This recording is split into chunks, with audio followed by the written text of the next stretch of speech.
Hi, my name is Robert. Please read the comments in the About section of this video. It has valuable information and updates. My YouTube channel has a disclaimer video that I encourage you to watch. And please like, share, and subscribe. I hope you found what you're looking for. Thank you very much for watching. In this video, I want to share with you the things that you need to know about going to a self-serve salvage yard and pulling parts for your car. First thing you need to know, they have an hour of operations, but kind of important, no one under the age of 16 is admitted. Insurance and safety purposes, you do need to know that. They have an hour of operation. You might want to check that before you head down there. And most of them have a cover charge that you have to pay to get in, $1 or $2, things like that.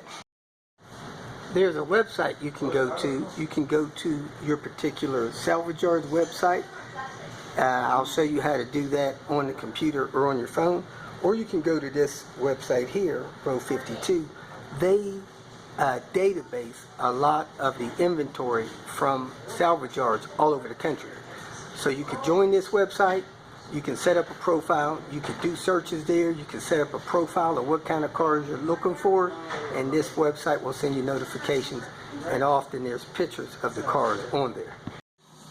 You can pull up the map software on your phone and type in junkyard in your city, and it'll pull up a list of junkyards for you. Then you can click on that in your app, and then you can scroll through it and see if you can find some that you think are self-serve, like this one that I'm showing you here on the website. Then you can click and go to the website and you can actually search their inventory. If you look here, it says search inventory. You click on that link, then you click on the make. We're going to drop that down or hit V for Volkswagen. Then you click on the model that you're looking for. If they don't have one, it's normally not one in the list. We hit 850, then we hit search. When you hit search, it brings up a list of all the Volvo 850s, and sometimes it'll tell you how many days that it's been in the junkyard. So right there, you say there's 5 Volvo 850s. It tells you the year, the trim level, and it tells you where they're located in the yard. I is for the import section, row 12. Now, I'm going to show you how row 52 works. In your internet browser, you type in row52.com.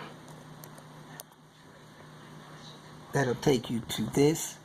You can set yourself up an account, sign up or log in over here, and then once you have an account, you can save searches and stuff like that. We're just going to do a vehicle search.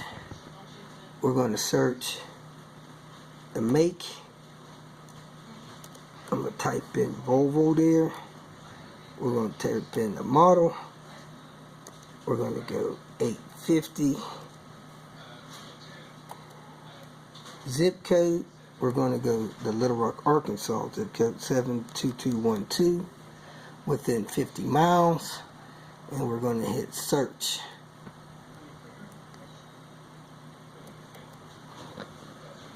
Now, we have 0 results for that kind of car in that area. Search came up with no results in Little Rock. Let's change that to the Albuquerque area. Within 50 miles, and it came up with the 5 that are in you pull and pay here. Well, I can't tell if it shows 5 or 4. It only shows 4 of the ones in you pull and pay. So we can click on that. It's got the VIN number there, which is nice, and it's got pictures added down here, or those are maybe not the exact pictures, but anyway, yeah, I added a couple pictures of that vehicle here. So that's a gold 850. That's how that works. And if you sign up, you can search and the website will let you know if those vehicles come available in the US or in your area. Now some salvage yards have their price list online, and if they have a core charge, AC clutch $20 with a $2.50 core charge. If you bring your clutch back, you can get $2.50 refunded to you. That's only if you frequent that junkyard. Also, some of these junkyards will give a 30-day warranty or a 60-day warranty, or sometimes you can buy an extended warranty for a part, like a transmission or something like that. Now, these junkyards, they charge city, county tax, state tax, environmental fees, disposal fees, and stuff like that. So this price you see here is the hard price. You'll also have taxes and cores, stuff like that. Some of your dedicated, committed, self-serve salvage yard has a kiosk here. You can actually put in the kind of car you're looking for when the thing's working. Audi A5 2002 to 2018. They don't have none. Go back. Let's go all the way home. Find a car. Let's go Mazda 3 Series. You can enter in the year or go from 85 to 2018. You got a list there. You can print that list, and you have a list of the vehicles and the road they're on that you can carry with you. Then you go up to the counter. They'll check your toolbox, and you can pay your admission fee. If for some reason you're coming after something heavy, a lot of salvage yards will have wheelbarrows that you can borrow as long as you keep them inside the yard. Wear some decent clothes and shoes. You want clothes that you can get extremely dirty. Don't come in here with your favorite shirt. It'll probably get ruined. You just lean up against something that someone else has made dirty, and now it's dirty with oil or grease, and you can never get that clean, never get that out of there. So you also want to wear some kind of shoes that you will feel comfortable with stepping on glass and screws and bolts and stuff like that, because if you just have flip-flops on, you're probably going to end up injured. If you can see here, there's a lot of wheels, tires, radiator, all kind of car parts in between the cars that you have to walk over as you look for the vehicle and parts that you're in search of. Just not a place for open-toed shoes. A good thing about getting parts from the salvage yard is, one, it's a very green thing to do. It reduces waste on our planet. Two, it's a good way to recycle and often save a lot of money. You can often find parts 10 cents on the dollar. Stuff that costs $100 you could probably buy for 10. Stuff that costs $2.50 you can probably buy for $30. So it's a good way to save money and be green at the same time. The thing that I enjoy about coming to the salvage yard is you can actually practice doing the job that you need to do on your vehicle on the same vehicle in the salvage yard if they have one. So if you need to take a wheel bearing loose, say on this type of Mercedes, you could come out here and take a wheel bearing loose off of this vehicle. You can see how the entire process goes. If you break something, it's no big deal. It's in the salvage yard. Of course, we don't break things just for the fun of breaking stuff, but just in case you can't get something loose and it breaks, you can have another shot at it and not damage your vehicle, but do that to one in the salvage yard. Another good point about that is, if you learn that the job is too hard for you, you can always have it taken to a shop and let a shop do the job for you. Now, one thing that I do want to mention is, a lot of people think that all the parts in the salvage yard are old, worn out parts. That's not exactly true. Say, for instance, somebody had this car and this car stalled, and they didn't troubleshoot it and figured out why the car quit running. They may begin to throw parts at it. They may install a new starter. They may install a new alternator.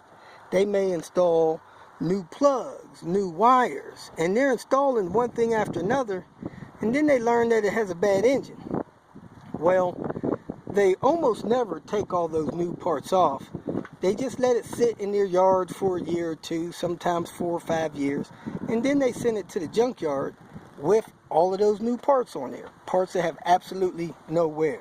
So it is possible to come to the salvage yard and pay $30 for a $150 starter. So that's something you could consider. And as you can see there, it has an engine mount that's good in it. There's a lot of parts that you can find good or new on a car that's in the salvage yard. Another thing that you may not realize is that when you come out to work on the type of car that you need to pull parts off of, sometimes you may run into someone that is working on that same type of vehicle, and they can give you tips and tricks and may even help you pull the parts that you need. Now, some salvage yard, there's guys that actually go to the salvage yard for the sole purpose of pulling parts for you. If that's your situation, you need somebody to pull a part, there's often a couple people that go there every day and that's all they do. But if you come to pull it on your own, you need to have your own tools. Some salvage yards like this one, they say nearly 3,000 vehicles. There's often a chance that you'll see the vehicle that you need parts off of. However, most vehicles at the salvage yard are at least 10 years old, so you might want to check their website, check the inventory to see if they at least has the vehicle. There's no way of them knowing if they have your part, your color, and your model desired, but that is a good way to eliminate the need of going to a junkyard that doesn't even have your type of vehicle. After you found the parts you need, you remove them from the vehicle, you go ahead and carry them some kind of way back up to the area that you entered in the salvage yard. You come to the checkout, purchase the items that you have.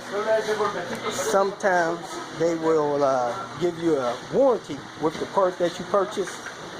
You just have to ask them, and oftentimes they'll let you bring it back within 30 days for exchange or credit to some other part. So there you have it. If you got any questions, go ahead and post them. If you feel that this information was useful, please like it and share it with your social media friends. You can subscribe to my channel so that you will get notifications of future videos that I post. You can follow me on Twitter, and if you need to contact me directly, please visit my website.